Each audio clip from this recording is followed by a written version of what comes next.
السلام علیکم ورحمۃ اللہ وبرکاتہ۔ آج ہم سٹارٹ کر رہے ہیں سورہ کہف۔ سورہ کہف جو ہے اس کے حوالے سے ایک تو یہ ہے کہ کہف کا مطلب کیا ہے۔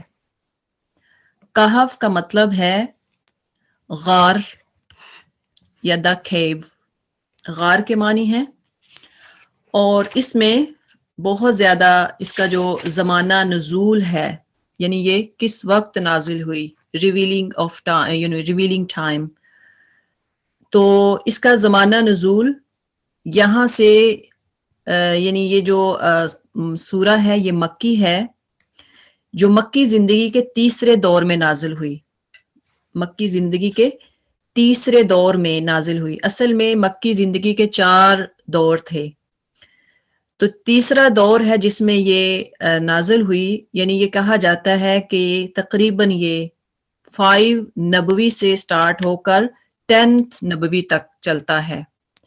5 سے لے کر یعنی 5 نبوی سے سٹارٹ ہو کر 10 نبوی تک چلتا ہے یہ دور۔ اور اس دور میں ایک تو یہ ہوا تھا کہ اس میں بہت زیادہ، پہلے تو صرف مشرکین جو تھے وہ سازشیں کرتے تھے، مذاق اڑاتے تھے، اعتراضات کرتے تھے، پروپیگنڈا کرتے تھے، لیکن اس دور میں یعنی تیسرے دور میں ظلم اور زیادتیاں، مار پیٹ اور معاشی فائنینشلی جو دباؤ ہے وہ مسلمانوں پر زیادہ ہو گیا تھا۔ مشرکین نے مسلمانوں پر یعنی مار پیٹ شروع کر دی، ظلم و ستم شروع کر دیا، یہاں تک کہ مسلمانوں کی ایک بڑی تعداد کو ملک چھوڑ کر حبش کی طرف نکلنا پڑا۔ جو باقی باندہ، جو کچھ مسلمان باقی گئے تھے نبی صلی اللہ علیہ وسلم کے ساتھ اور آپ صلی اللہ علیہ وسلم کا خاندان، ان کو مشرکین نے شعب ابی طالب میں محصور کر دیا۔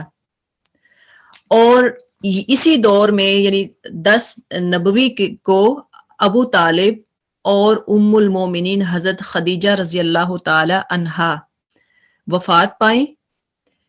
اکثر ایکچولی یہ جو ابو طالب اور ام المومنین حضرت خدیجہ تھیں، یہ 2 ایسی ہستیاں تھیں، ایسی شخصیات تھیں کہ جن کی وجہ سے کہہ لیں کہ قریش کے بڑے بڑے خاندان ڈرتے تھے، یعنی وہ نبی صلی اللہ علیہ وسلم کو یہ دونوں سپورٹ کرتے تھے، ابو طالب بھی اور خدیجہ رضی اللہ تعالی عنہا بھی۔ تو جس کی وجہ سے جو مشرکین کے باقی لوگ تھے یا باقی جو ٹرائب تھے وہ ڈرتے تھے آپ صلی اللہ علیہ وسلم پہ ظلم کرنے سے۔ جب یہ وفات پا گئے تو پھر ان کے ظلم اور بھی بڑھتے گئے۔ تو یہ دور جو ہے، اس دور میں یہ جو تیسرا دور ہے جس میں سورہ کہف نازل ہوئی، اس دور میں سورہ کہف نازل ہوئی جب مسلمانوں پہ بہت زیادہ ظلم و ستم ہو رہے تھے۔ تو ابھی ہجرت حبشہ نہیں ہوئی تھی، یہ ہجرت حبشہ سے پہلے کی بات ہے، لیکن مسلمانوں کو بہت ستایا جا رہا تھا۔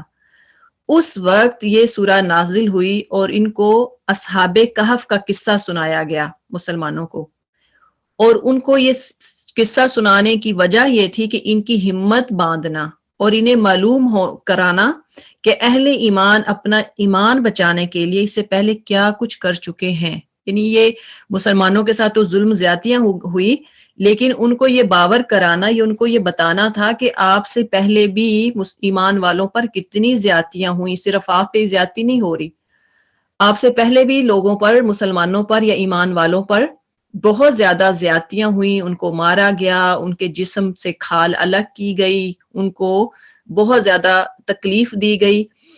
اسی طرح سے اس کا جو ٹاپک ہے، اس میں جو مضامین ہیں، اس حوالے سے آپ دیکھیں کہ ایک تو یہ سورہ مشرکین مکہ کے 3 جو سوال تھے ان کے جواب میں نازل ہوئی۔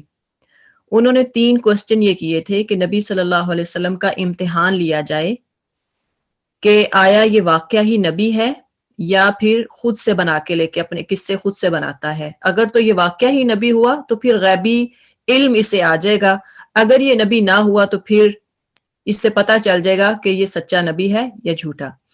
تو انہوں نے 3 کوسچن کیے تھے۔ نمبر 1 کیا ہے؟ اصحاب کہف کون تھے؟ اصحاب کہف کون تھے؟ نمبر 2 کیا ہے؟ قصہ خضر اس کی حقیقت کیا ہے. اور نمبر 4 ذوالقرنین کا قصہ، یعنی ذوالقرنین کون تھے، کیا کرتے تھے. یہ تینوں قصے عیسائیوں اور یہودیوں کی تاریخ سے متعلق تھے، کیونکہ یہودی اور عیسائی ان کو پتہ تھا ان کی ہسٹری کا، لیکن حجاز میں اس کا علم تک نہیں تھا، اس کا کوئی چرچا نہیں. حجاز جو ہے جہاں پہ مشرکین وابستہ تھے، یعنی وہاں اس جگہ کو جس کو مکہ جو بولتے ہیں، اس مکہ کو پہلے اس کا نام کیا تھا، حجاز اس کو کہا جاتا تھا. تو حجاز میں اس وقت ان کا کوئی تذکرہ ہی نہیں تھا، یعنی اصحاب کہف یا ذوالقرنین یا قصہ خضر کے بارے میں کوئی کسی کو علم نہیں تھا. تو اس وجہ سے انہوں نے نبی صلی اللہ علیہ وسلم سے یہ سوال کیا تھا. اب اس میں اس سورہ کہف کے نازل ہونے کا مقصد، اللہ تعالیٰ نے اس کو کیوں نازل کیا، ایک تو یہ ہے کہ مظالم، مسلمان جو مظالم برداشت کر رہے ہیں ان کو چاہیے کہ اللہ کی خاطر، یعنی جیسے اصحاب کہف کے متعلق بتایا کہ وہ اسی توحید کے قائل تھے جس کی دعوت یہ قرآن پیش کر رہا ہے. اسی توحید کے قائل کون تھے، اصحاب کہف. اور ان کا حال مکہ کی مٹھی بھر مظلوم مسلمانوں کے حال سے اور ان کی قوم کا رویہ کفار قریش کے رویے سے کچھ مختلف نہ تھا. یعنی جس طرح کے قریش جو تھے وہ مسلمانوں کے ساتھ ظلم کر رہے تھے، یہی رویہ اصحاب کہف کی قوم کا اصحاب کہف کے ساتھ تھا. یعنی اس وقت جو لوگ تھے، بادشاہ تھا، ان کا رویہ بھی ایسے ہی تھا جیسا کہ قریش کا مسلمانوں کے ساتھ. پھر اسی قصے سے اہل ایمان کو یہ سبق دیا کہ اگر کفار کا غلبہ بے پناہ ہو اور ایک مومن کو ظالم معاشرے میں سانس لینے تک کی مہلت نہ دی جا رہی ہو، تب بھی اس باطل کے آگے سر نہیں جھکانا. اس باطل کے آگے سر نہیں جھکانا بلکہ اللہ پر توکل کرنا ہے، اللہ پہ بھروسہ کرتے ہوئے ایمان پہ ڈٹ جانا ہے. یہ تھا اس صورت کا مقصد اور مطلب. اس کے بعد ایک یہ تھا کہ جس طرح کے اصحاب کہف کو ایک مدت تک موت کی نیند سلانے کے بعد پھر اٹھایا، اسی طرح سے اللہ تعالی نے انسانوں کو پیدا کیا، اس کے بعد آخرت کو، یعنی قبروں میں جو ہیں، دوبارہ سے ان کو اٹھایا جائے گا اور آخرت قائم ہوگی اور حساب و کتاب بھی ہوگا. تو یہ تین چیزیں مسلمانوں کو یاد رکھنی چاہیے. یعنی جو اس صورت کا جو سبق ہے، جو لیسن ہے اس صورت میں، وہ یہی تین چیزیں ہیں کہ مظالم برداشت کرنا ہوں گے مسلمانوں کو، ایمان والوں کو. جو بھی ظلم و زیادتیاں ہو رہی ہیں ان کو برداشت کرنی پڑیں گی، جیسا کہ ان سے پہلے لوگوں کو برداشت کرنی پڑی. دوسرا کیا ہے لیسن، کہ ظلم کے آگے ڈٹ جانا ہے، ایمان کی حفاظت کرنی ہے. اور نمبر 3 کیا ہے، عقیدہ آخرت. یعنی ایک دن ہم نے، یہ ظلم جو ہے وہ ٹمپریری ہے، ایک دن ہر انسان نے اللہ کے آگے جانا ہے اور جو ظالم ہے انہوں نے اپنا حساب دینا ہوگا، وہ جواب دیدہ ہوں گے. اب اس میں آپ علیہ الصلاۃ والسلام کو گائیڈ کیا گیا، ہدایت کی گئی. وہ کیا تھی کہ نبی صلی اللہ علیہ وسلم کو یہ بتایا گیا کہ نہ ان ظالموں سے کوئی مصالحت کرو، یعنی ان سے کوئی صلح نہیں کرنی، اور نہ اپنے غریب ساتھیوں کے مقابلے میں ان بڑے بڑے لوگوں کو کوئی اہمیت دو. یہ نہیں ہے کہ آپ قریش کے بڑے سرداروں کو دیکھ کر یا ان کی دولت کی چمک دیکھ کر آپ اپنے جو غریب ساتھی ہیں ان کو چھوڑ دو، ان کو بھول جاؤ. ایسا نہیں کرنا، ان کے ساتھ کوئی صلح نہیں کرنا. یہ جو زندگی ہے چند روزہ عیش کی زندگی ہے، لیکن آخرت جو ہے وہ ہمیشہ کی زندگی ہے. تو آپ کا ٹارگٹ جو ہے وہ آخرت ہونی چاہیے، دنیا نہیں ہونی چاہیے. اسی طرح سے حضرت موسیٰ علیہ السلام اور خضر علیہ السلام کا قصہ اللہ تعالیٰ نے اس میں بیان کیا. اس میں کفار کے سوالات کا جو جواب ہے وہ بھی تھا، اور مومنین کے لیے سامان تسلی بھی.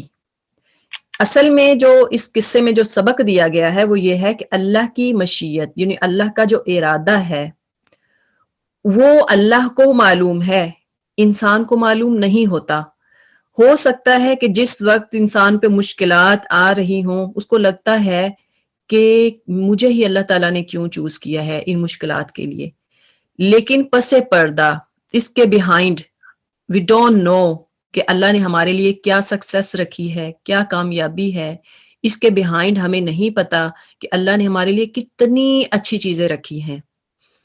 اللہ کی حکمت کو ہم نہیں جانتے، اللہ ہی تعالیٰ بہتر جانتا ہے.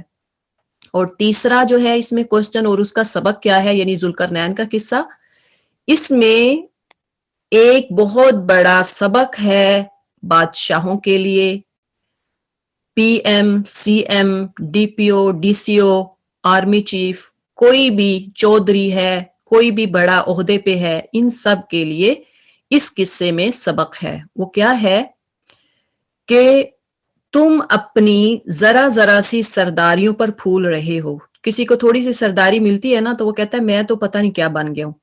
حالانکہ ذوالقرنین اتنا بڑا فرما روا اور ایسا زبردست فاتح اور اس قدر عظیم الشان ذرائع کا مالک ہو کر بھی اپنی حقیقت کو نہ بھولا تھا اور اپنے خالق کے آگے ہمیشہ سر تسلیم خم رکھتا تھا. دیکھیں کہ ذوالقرنین نے کتنی، یعنی بہت بڑا بادشاہ بھی تھا، فاتح بھی تھا، اس کے باوجود بھی وہ قانع تھا، اللہ کے آگے قناعت پسند تھا، اللہ تعالیٰ کے آگے سر تسلیم خم کرتا تھا، یعنی اپنے آپ کو ایک حقیر بندہ سمجھتا تھا. یہ سبق ہے ہر اس بندے کے لیے جو کہتا ہے کہ اپنی ذرا ذرا سی حویلیوں اور باغیچوں کی بہار کو لازوال سمجھ بیٹھتے ہیں، جو کہتے ہیں کہ ہمارے گھر، ہماری حویلیاں، شاید اس میں یہ ہمیں ہمیشہ کے لیے رہنا ہے، مگر وہ دنیا کی سب سے زیادہ جو مستحکم دیوار تحفظ بنائی تھی انہوں نے، یعنی ذوالقرنین نے جو سب سے مضبوط دیوار بنائی تھی، جب انہوں نے بنائی تو انہوں نے کیا کہا تھا؟ اللہ پہ بھروسہ کیا تھا. یہ کہا تھا کہ اصل بھروسے کے لائق اللہ ہے، نہ کہ یہ دیوار. اللہ کی مرضی جب تک ہے یہ دیوار دشمنوں کو روکتی رہے گی. انہوں نے یہ نہیں کہا تھا کہ میں نے تو اس کو بڑے تانبا بڑا کچھ لگا کے اس کو بنا دیا، یہ اب اتنی مضبوط ہے کہ ساری عمر یعنی آخرت تک بھی اس کو کوئی چھیڑ نہیں پائے گا. یہ نہیں کہا تھا، بلکہ انہوں نے یہ کہا تھا کہ اللہ کی مرضی جب تک ہوگی یہ دیوار دشمنوں کو روکتی رہے گی، اور جب اس کی مرضی کچھ اور ہوگی تو اس دیوار میں رخنے اور شگاف ہو جائیں گے، پھر کچھ بھی بگاڑ نہ سکیں گے. تو یہ تھا حاصل کلام. آخر پہ یہ سورہ جو کہف ہے یہ یوتھ کے لیے ایک ووٹ آف کانفیڈنس ہے، یوتھ کے لیے، نوجوان، ہماری نوجوان لڑکیوں کے لیے، ہمارے نوجوان بچوں کے لیے، جو بھی ہمارے یوتھ میں شامل ہیں ان سب کے لیے. یعنی ووٹ آف کانفیڈنس وہ اس طرح سے کہ آپ سب جو یوتھ ہے وہ ایک عام نہیں ہے. اب دیکھیں کہ جو یوتھ کام کر سکتی ہے وہ بوڑھا شخص نہیں کر سکتا، کیونکہ اس میں جو یوتھ میں جو طاقت، جو پاور، جو سکل آف لینگویج ہوتی ہے وہ ایک عام انسان میں نہیں، جو مطلب بوڑھا ہو چکا ہے اس میں نہیں ہوتی. جو بھاگ دوڑ ایک جوان کر سکتا ہے وہ بوڑھا نہیں کر سکتا. تو اسی طرح سے آج کے دور میں ہم کیا کہتے ہیں، جو یوتھ کو برا بلا کہتے ہیں، اصل میں جب ان کی اچھی ٹریننگ کی جائے گی اسی صورت میں ان کو سیرت کا مطالعہ کروایا جائے گا. اگر وہ سیرت کا مطالعہ کرتے ہیں تو پھر آپ دیکھیں کہ موسیٰ علیہ السلام کے ساتھ جنہوں نے دیا تھا وہ کون تھے؟ یوتھ تھے، یوتھ تھی، جوان لوگ تھے. اسی طرح سے سورہ کہف میں جن کا ذکر آیا ہے، جنہوں نے اپنے ایمان کی حفاظت کی، وہ کون تھے؟ اصحاب کہف کون تھے؟ یوتھ تھے وہ بھی. تو جوانوں میں جو پوٹینشل ہوتی ہے وہ زیادہ ہوتی ہے بوڑھوں کی نسبت. ان میں لینگویج کا بیریئر بھی نہیں ہوتا اور یہ اچھے طریقے سے ایکسپلین بھی کر سکتے ہیں. تو اس لیے ہماری جو نسل ہے، ہماری جو یوتھ ہے اس کو ضائع نہ ہونے دیں، بلکہ ان کو آنے والی جو نسل ہے، آنے والا جو دور ہے اس کا بڑے سے بڑا اسکالر بنائے، وہ بڑے سے بڑا اسکالر بن کے سامنے آئے، تو پھر ہی انشاءاللہ جو فتنے ہیں، دجال کا فتنہ ہے، اس سے بچ پائیں گے. اب آخر میں اس صورت کی جو کہہ لیں ورچوز یا اس صورت کی جو خصوصیات ہیں وہ دیکھ لیتے ہیں، کیونکہ ہم اکثر جو بھی بہنیں پڑھتی ہیں سورہ کہف تو ہمارا موٹیو یہی ہوتا ہے کہ یا کوئی بھی سورت یا قرآن پڑھتے ہیں تو ہمارا موٹیو یہ ہوتا ہے کہ اس میں ثواب کتنا ملے گا. ہم ماپ تول کے کام کرتے ہیں. تو لہٰذا سورہ کہف کی بارے میں حدیث میں آتا ہے اس کی ابتدائی 10 آیات اور آخری 10 آیات کی فضیلت بیان کی گئی ہے کہ جو ان کو یاد کرے اور پڑھے گا وہ فتنہ دجال سے محفوظ رہے گا۔ سورہ کہف کی پہلی 10 آیات اور آخری 10 آیات جو یاد کرے گا، ریممبر یاد کرنا اور پڑھنا دونوں چیزیں ہیں، تو وہ فتنہ دجال سے محفوظ رکھے گا۔ اب جن بہنوں کو سورہ کہف کی پہلی 10 آیات یاد نہیں ہیں، کوشش کریں پہلی اور آخری 10 آیات اس کو میمورائز کریں انشاءاللہ۔ یہ صحیح مسلم کی حدیث ہے۔ اسی طرح سے جو اس کی تلاوت جمعے کے دن کرے گا تو آئندہ جمعے تک اس کے لیے خاص نور کی روشنی رہے گی۔ یہ بھی مستدرک حاکم کی حدیث ہے اور صحیح البانی میں بھی ہے، یعنی اس کا جو نور ہے قیامت والے دن اس کے پاؤں سے شروع ہوگا، اور اس کا نور جو ہے وہ آسمان کی بلندیوں کو چھوتا ہوا جائے گا۔ اتنا اس بندے کے اندر روشنی نکل رہی ہوگی اس بندے سے جو سورہ کہف کو ہر جمعے والے دن پڑھے گا۔ یہ صحیح البانی میں ہے۔ اسی طرح سے ایک اور حدیث میں ہے کہ اس کے پڑھنے سے گھر میں سکینت اور برکت نازل ہوتی ہے، یعنی سکون آتا ہے، برکت نازل ہوتی ہے۔ ہم سب یہی چاہتے ہیں ہمارے گھروں میں سکون آئے، ہمارے گھروں میں برکت نازل ہوئے۔ تو ایک مرتبہ ایک صحابی نے، اس صحابی کا نام حضرت اسید بن حضیر ہے، تو ایک صحابی نے سورہ کہف پڑھی، گھر میں ایک جانور بھی تھا، وہ اچھلنا شروع ہو گیا، یعنی جیسے جانور ہوتے ہیں نا بے چین ہو جاتے ہیں۔ انہوں نے غور سے دیکھا کہ کیا بات ہے، تو انہیں ایک بادل نظر آیا جس نے انہیں ڈھانپ رکھا تھا۔ صحابی رضی اللہ تعالی عنہ نے اس واقعے کا ذکر حضرت یعنی نبی صلی اللہ علیہ وسلم سے کیا، تو آپ صلی اللہ علیہ وسلم نے فرمایا اسے پڑھا کرو، قرآن پڑھتے وقت سکینت نازل ہوتی ہے، یعنی سکون نازل ہوتا ہے۔ صحیح بخاری کی فضل سورۃ الکہف، یعنی فضیلت جو ہے سورہ کہف کی، اس میں یہ مینشن ہے کہ جو بندہ اس کو پڑھتا ہے، قرآن کو پڑھا کرو، اور قرآن کی یہ جو سورت مطلب کوئی بھی قرآن کا حصہ پڑھتا ہے تو اس وقت سکینت نازل ہوتی ہے، سکون نازل ہوتا ہے۔ تو یہ تھا سورہ کہف کا خلاصہ۔ سٹارٹ کرتے ہیں سورہ کہف کی پہلی آیت۔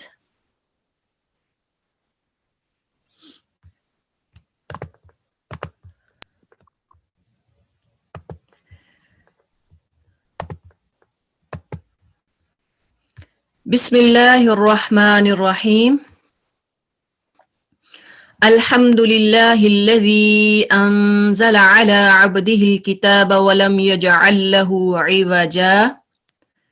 الحمد سب تعریف، للہ اللہ ہی کے لیے ہے، الذی جس نے، انزل نازل کی، علی عبدہ اپنے بندے پر، علی کا مطلب ہوتا ہے پر، عبدہ اپنے بندے پر، الکتاب کتاب، ولم یجعل اور نہیں اس نے رکھی، لہو اس میں، عوجا کوئی کجی۔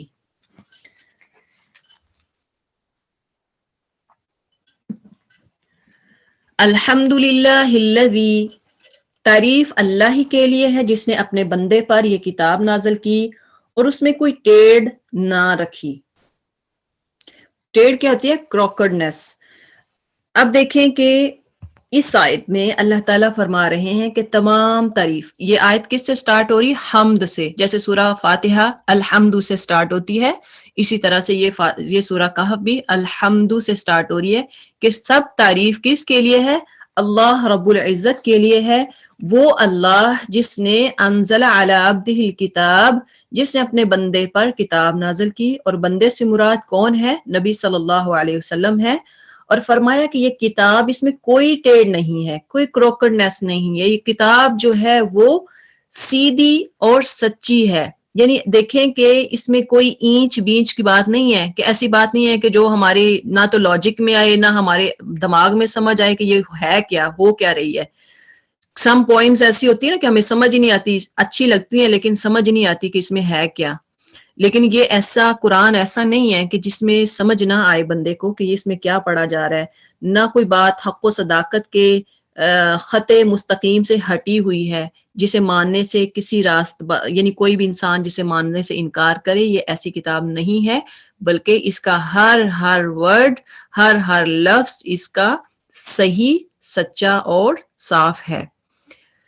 قیمن بالکل سیدھی ہے، لینذر تاکہ وہ ڈرائے، بأسن شدیدن سخت، بأسن عذاب، شدیدن سخت، یعنی سخت عذاب سے ڈرائے، من لدنہ اس اللہ کی طرف سے، ویبشر تاکہ وہ خوشخبری دے، المؤمنین سب ایمان لانے والوں کو، الذین وہ جو یعملون عمل کرتے ہیں، الصالحات نیک، ان لہم بے شک ان کے لیے، اجرن حسنا اجر ہے اچھا۔ قیما لینذر تاکہ وہ لوگوں کو، قیما لینذر ٹھیک ٹھیک سیدھی بات کہنے والی کتاب، یعنی یہ کتاب پیچھے اس کا تعلق ہے پہلی آیت سے کہ جس میں اللہ تعالیٰ نے فرمایا وَلَمْ يَجْعَلْ لَهُ عِوَجًا، اس میں کوئی ٹیڑھا پن نہیں ہے، بالکل سیدھی کتاب ہے۔ قیما لینذر بأسا، اور ٹھیک ٹھیک سیدھی بات کہنے والے کتاب ہے تاکہ وہ لوگوں کو خدا کے سخت عذاب سے خبردار کرے اور ایمان لا کر نیک عمل کرنے والوں کو خوشخبری دے کہ ان کے لیے اچھا اجر ہے۔ تو یہ کتاب کن کے لیے ہے؟ ایک تو ہے مسلمانوں، مومنوں کے لیے، مومنوں کو خوشخبری دینے والی ہے۔ خوشخبری کس چیز کی؟ کہ جب وہ ایمان لائیں گے، نیک اعمال کریں گے تو ان کے لیے جنت ہے۔ دوسرا یہ ڈرانے والی کن لوگوں کو ہے؟ جو کافر ہیں، جو ڈس بلیور ہیں، جو ایمان نہیں لاتے ہیں، ان کو ڈراتی ہے کس سے؟ عذاب سے۔ آخرت میں ان کے لیے کیا ہوگا؟ دردناک یا سخت، بأسن شدیدہ، سخت عذاب ہوگا۔ تو یہ دو لوگوں کے لیے اللہ تعالیٰ نے یہاں پہ بتایا کہ دو لوگوں کے لیے یہ کتاب ہے، ایک تو خوشخبری دینے والی ہے مومنین کو اور ڈرانے والی ہے کافرین کو۔ ماکثین فیہ ابدا، ماکثین سب رہنے والے، فیہ اسی میں، ابدا ہمیشہ۔ اب جو ایمان والے ہیں یعنی سب اسی میں ہمیشہ ہمیشہ رہیں گے، ان کو نکالا نہیں جائے گا، وہ ہمیشہ اس میں ٹھہریں گے۔ وَيُنذِرَ الَّذِينَ تاکہ وہ ڈرائے ان لوگوں کو، قالوا جنہوں نے کہا، اتخذ اللہ جنہوں نے بنایا اللہ کے لیے، ولدا اولاد۔ اب یہ ڈرانے والی ہے وَيُنذِرَ الَّذِينَ قَالُوا اتَّخَذَ اللَّهُ وَلَدًا، یہ ان لوگوں کو ڈرانے والی ہے جو کہتے ہیں کہ اللہ نے کسی کو بیٹا بنایا ہے، اللہ نے کسی کو بیٹا بنایا ہے۔ اب یہاں ان کا قول کہ فلاں، یعنی جو یہودی ہیں اور عیسائی ہیں ان میں وہ کیا کہتے ہیں، اور مشرکین وہ کیا کہتے ہیں، فلاں خدا کا بیٹا ہے، یا فلاں کو اللہ تعالیٰ نے اپنا بیٹا بنا لیا ہے۔ کوئی کچھ کہتے ہیں کہ فرشتوں کو ان کی بیٹیاں کہتے ہیں، کوئی فرشتوں کو ان کی اولاد کہتے ہیں۔ تو یہ ساری جو عقیدہ، غلط عقیدہ ہے جن کا، یہ وہ ساری ان کی افواہیں ہیں اور ان کی اپنی بنائی ہوئی باتیں ہیں، بلکہ یہ بہت بڑی گستاخی ہے جو اللہ تعالیٰ پر یہ کر رہے ہیں۔ آگے فرمایا ما لہم بہ من علم، ان کے پاس، ما لہم نہیں ہے ان کو، بھی اس کا، من علم کوئی علم، ان کو تو اس کا علم ہی نہیں ہے، ولا لآبائہم اور نہ ان کے باپ دادا کو اس کا علم ہے، کبرت بڑی غلط، کلمتن بات ہے، تخرج جو نکلتی ہے، من افواہہم ان کے منہوں سے۔ افواہ یعنی منہ، فمن سے ہے، افواہ کی جو سنگولر ہے وہ ہے فمن، فمن کہتے ہیں منہ کو۔ تو من افواہہم ان کے منہ سے جو بات نکلتی ہے یہ بہت ہی بڑی اور غلط بات ہے۔ ان نہیں، یقولون وہ سب کہتے، الا مگر، کذبا جھوٹ، یہ سب کیا کہتے ہیں؟ جھوٹ ہی کہتے ہیں۔ اس بات کا نہ انہیں کوئی علم ہے اور نہ ان کے باپ دادا کو تھا، بڑی بات ہے جو ان کے منہ سے نکلتی ہے، وہ محض جھوٹ بکتے ہیں۔ اب اس آیت میں یعنی وہ کیا کہتے، کون سی بڑی بات ہے؟ جو اللہ پہ اولاد کا منسوب کرتے ہیں کہ اللہ کی اولاد ہے۔ اللہ تعالیٰ کہتے ہیں ان کو خود بھی علم نہیں ہے، بلکہ ان کے تو باپ دادا کو بھی نہیں پتا تھا کہ صحیح بات کیا ہے، کہ اللہ کی کوئی اولاد نہیں ہے۔ اللہ نے سورہ اخلاص میں کیا کہا ہے؟ قل هو اللہ احد اللہ الصمد لم یلد ولم یولد ولم یکن لہ کفوا احد. نہ اللہ کی کوئی بیٹا ہے، نہ اللہ کا باپ ہے، نہ کوئی بیوی ہے، نہ کوئی اولاد ہے، بلکہ اللہ اکیلا ہے، اس کا کوئی ہمسر نہیں، اس جیسا کوئی ہے ہی نہیں. تو یہ کہاں سے اولاد بنا رہے ہیں؟ اللہ کہتے ہیں ان کو نہ ان کو پتا ہے نہ ان کے باپ دادا کو صحیح علم ہے. کابورت کالیمتن، بہت بڑی بات ہے. کابورہ جو نا کبیر سے ہے، جیسے کاف بارا کابارا، تو اس کا مطلب کیا ہوتا ہے؟ کیبر اور کابر بڑا، بڑا ہونا. تو اسی سے اکبر ہے کہ سب سے بڑا، جیسے ہم کہتے ہیں اللہ اکبر، اسی سے کابر سے اکبر، یہ ایک ہی چیز ہے، بہت بڑا. یہاں اللہ تعالیٰ کہتے ہیں کابورت، تا جو ہے نا یہ مؤنث کا اس کے لیے ہے، کالیمتن بات، یعنی جو ہے بات کو کلمہ جو ہے وہ مؤنث کا ہے، فیمینن ہے، اس لیے کابورت میں تا آیا ہے. تو بڑی بات ہے، تخرجو جو نکلتی ہے، من افواہہم ان کے منہوں سے. تو اللہ کہتے ہیں یہ بہت بڑا سنٹینس ہے جو کہتے ہیں کہ اللہ کا بیٹا ہے یا اللہ کی اولاد ہے یا فرشتے اللہ کی بیٹیاں ہیں. یہ بہت بڑی بات ہے اور بہت ہی غلط بات ہے جو ان کے منہ سے نکلتی ہے، بڑے گستاخی کی بات ہے. یقولون الا کذبا، یہ صرف کیا بولتے ہیں؟ جھوٹ ہی بولتے ہیں، ان کو جھوٹ ہی بولنا آتا ہے. فلعلک باخع، پس شاید آپ، باخعن ہلاکت میں ڈالنے والے ہیں، نفس کا اپنی جان کو، علی آثارہم ان کے پیچھے فٹ سٹیپ پہ، ان لم اگر نہیں، یؤمنو وہ سب ایمان لائیں، بہذا الحدیث اس قرآن پر، اسفا افسوس کرتے ہوئے. فلعلک پس شاید آپ صلی اللہ علیہ وسلم، باخعن ہلاکت میں ڈالنے والے ہیں، نفس کا اپنی جان کو. اب اس آیت میں اللہ تعالیٰ کیا کہہ رہے ہیں؟ اچھا تو اے نبی صلی اللہ علیہ وسلم، شاید تم ان کے پیچھے غم کے مارے اپنی جان کھو دینے والے ہو اگر یہ اس تعلیم پر ایمان نہ لائے. اب اس آیت میں اشارہ اس طرف ہے، اس حالت کی طرف جس میں اس وقت نبی صلی اللہ علیہ وسلم مبتلا تھے. جیسا کہ آپ کو پہلے بھی بتایا کہ یہ جو دور تھا، یعنی یہ جو صورت نازل ہوئی 5 نبوی سے 10 نبوی کے درمیان نازل ہوئی، اس وقت دور بڑا ہی مشکل دور تھا، تکلیفوں کا دور تھا، اور اس وقت جو مشرکین تھے وہ آپ صلی اللہ علیہ وسلم کو بہت زیادہ ستا رہے تھے. تو آپ صلی اللہ علیہ وسلم بڑا غمگین ہوتے تھے کہ میں اتنا ان کو بتاتا ہوں، اتنا سمجھاتا ہوں، اس کے باوجود بھی یہ قوم سیدھے راستے پر نہیں آ رہی. تو اتنا آپ صلی اللہ علیہ وسلم پریشان تھے. اب دیکھیں آپ صلی اللہ علیہ وسلم کا غم مشرکین کے لیے کتنا زیادہ تھا کہ یہ مومن نہیں ہو رہے، یہ اسلام نہیں قبول کر رہے. آج ہمارا غم کس چیز کا ہے؟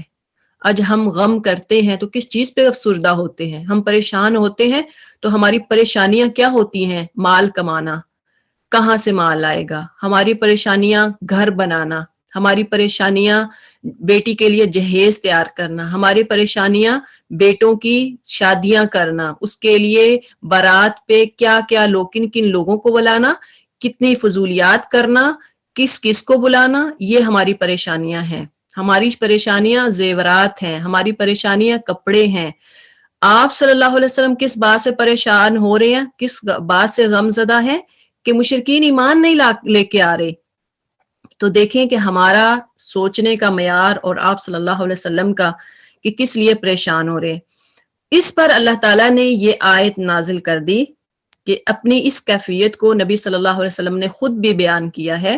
ایک حدیث میں آتا ہے، آپ صلی اللہ علیہ وسلم نے فرمایا کہ میری اور تم لوگوں کی مثال، یعنی صحابہ سے کہا تھا کہ تم لوگوں کی مثال اس شخص کی طرح ہے جس نے آگ جلائی روشنی کے لیے کہ روشنی ہو جائے، مگر پروانے ہیں کہ اس پر ٹوٹے پڑتے ہیں چلے جل جانے کے لیے. اب پروانے کے ہیں، آپ نے دیکھا ہوگا کہ جب برسات کا موسم ہوتا ہے، بہت زیادہ بارشیں ہوتی ہیں، تو جب آگ جلائیں نا یا لائٹ بھی جلائیں، باہر کی لائٹ جلائیں، تو کیا ہوتا ہے، جو خاص طر جو گاؤں میں رہنے والے، دیہات میں اگر آپ نے کبھی دیکھا ہو، جو کھلی فضا میں رہنے والے، تو جب آپ لائٹ جلاتے ہیں نا تو وہاں پہ مچھر اور وہاں پہ وہ پتنگے سے ہوتے ہیں پر لمبے لمبے والے، وہ آتے ہیں، اتنے زیادہ آتے ہیں نا کہ ایسے اب جب صبح ہوتی ہے تو آپ دیکھتے ہیں کہ وہ زمین پہ وہ ایسے ڈھیر لگا ہوتا ہے. تو اتنے زیادہ وہ پتنگے اس کے لائٹ کے ارد گرد آتے ہیں. یہی مثال یعنی جو روشنی جب ہوتی ہے تو پروانے جو ہیں اس پر ٹوٹے پڑتے ہیں، یعنی وہ اس پہ آتے ہیں وہ جلنے کے لیے. وہ کوشش کرتا ہے، یعنی جس نے آگ جلائی ہے وہ کوشش کرتا ہے کسی طرح آگ سے بچیں، اس کو بچانے کی کوشش کرتا ہے، مگر پروانے اس کی ایک نہیں چلنے دیتے. ایسا ہی حال میرا ہے کہ میں تمہیں دامن پکڑ پکڑ کر کھینچ رہا ہوں، یعنی کہہ لیں کہ جیسے میں تمہاری قمیض پکڑ کے کھینچ رہا ہوں کہ پیچھے ہو جو یہ آگ ہے، اور تم ہو کہ آگ میں گرے پڑتے ہو. یہ صحیح بخاری اور مسلم کی حدیث ہے. اب دیکھیں کہ یہ آپ صلی اللہ علیہ وسلم نے فرمایا کہ میں لوگوں کو کھینچ کھینچ کے پیچھے کر رہا ہوں آگ سے. مطلب کیا ہے کہ لوگوں کو اسلام کی دعوت دے رہا ہوں، ان کو بتا رہا ہوں، ان کو سمجھا رہا ہوں کہ اللہ ایک ہے، اللہ احد، اللہ پہ ایمان لے آؤ، نماز قائم کرو، زکوٰۃ ادا کرو. لیکن لوگ ہیں کہ وہ اس پہ آگ میں جانے کی پوری کوشش کر رہے ہیں. تو یہ حال ہے. آپ صلی اللہ علیہ وسلم اس سے اتنا پریشان ہوتے تھے کہ میں اتنا لوگوں کو سمجھا رہا ہوں لیکن وہ پھر بھی ایمان کی طرف، اسلام کی طرف نہیں آ رہے. اس آیت میں بظاہر تو بات اتنی ہی فرمائی گئی ہے نا کہ شاید تم اپنی جان ان کے پیچھے کھو دو گے، یعنی اپنے آپ کو ہلاک کر لو گے، مگر اسی میں ایک اور لطیف انداز سے آپ کو تسلی بھی دی گئی ہے کہ ان کے ایمان نہ لانے کی ذمہ داری تم پر نہیں ہے، آپ پر اس کی ذمہ داری نہیں ہے.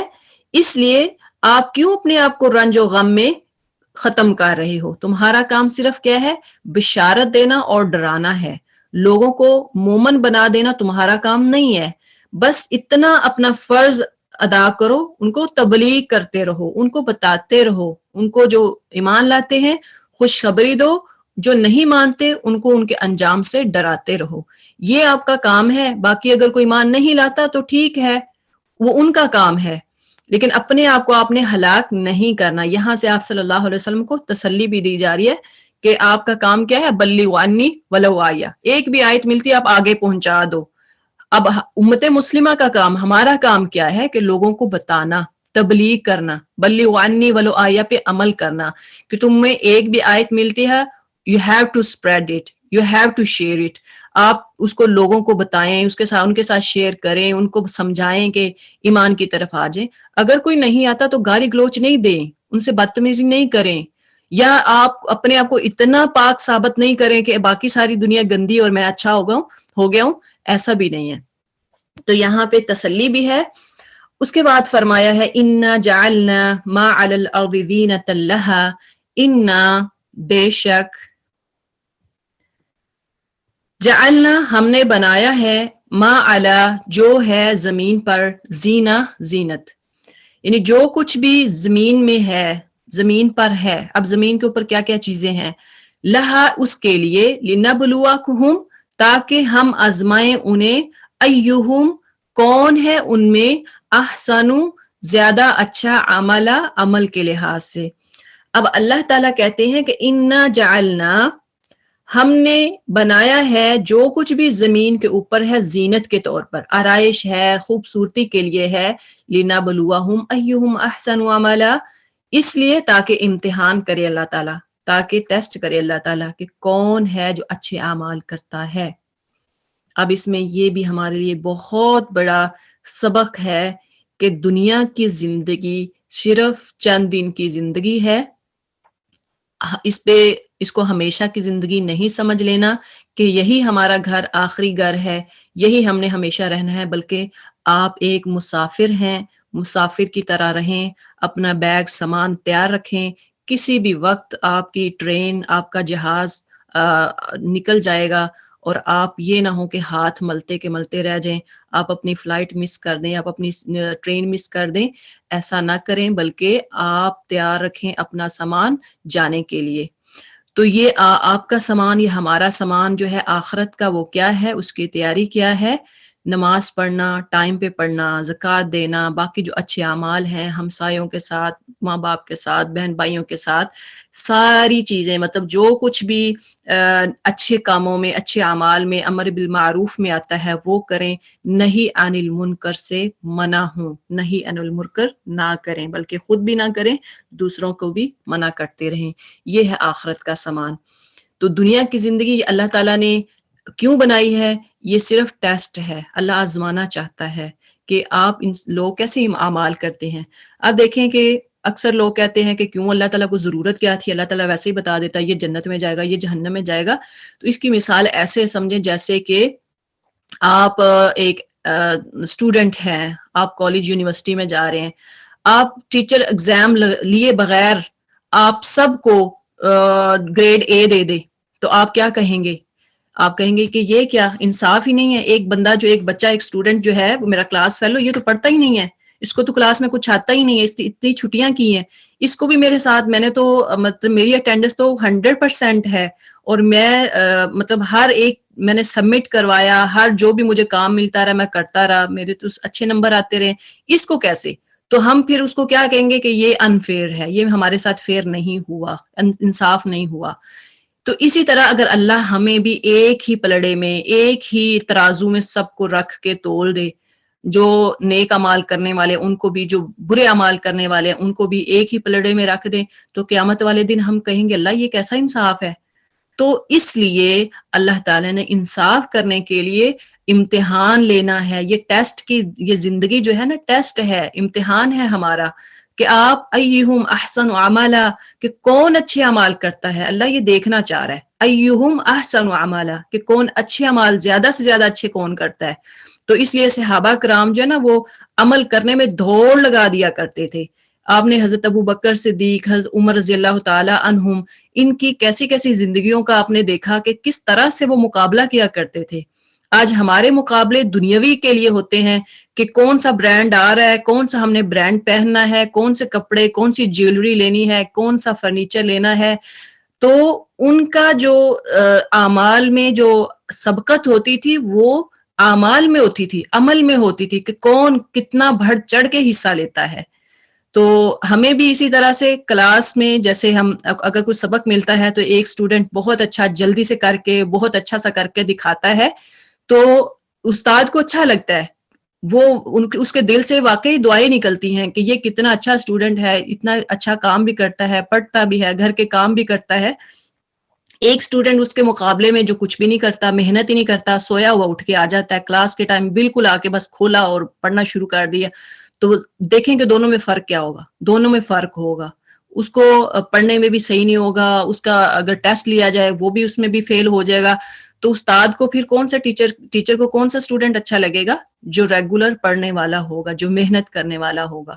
تو اللہ تعالیٰ کو بھی وہی بندہ پسند ہے جو دنیا میں رہ کر دنیا کی بھاگ دوڑ میں، یہ نہیں ہے کہ ایک راہب بن جائے، اللہ کو ایسا انسان بھی نہیں پسند کہ صرف اللہ کا ہو کے رہ جائے، باقی بچے ہیں، ماں باپ ہیں، باقی حقوق العباد کو بھول جائے، ایسا نہیں ہے۔ دنیا کی ریل پیل میں، دنیا کی جیسے باقی دنیا چل رہی ہے، وہ بھی اپنا معاش یعنی اپنی زندگی کا بھی دیکھتے ہیں کہ کیسے آگے بڑھنا ہے، بچوں نے کیسے ان کو کیا کھلانا ہے، کیا پلانا ہے، معاشرے کے ساتھ بھی چل رہے ہیں، لیکن ساتھ ساتھ وہ نیک اعمال بھی کر رہے ہیں، تو پھر اللہ تعالیٰ دیکھے گا کہ کون اچھے اعمال کرتا ہے، اس کو اللہ تعالیٰ پسند کرے گا۔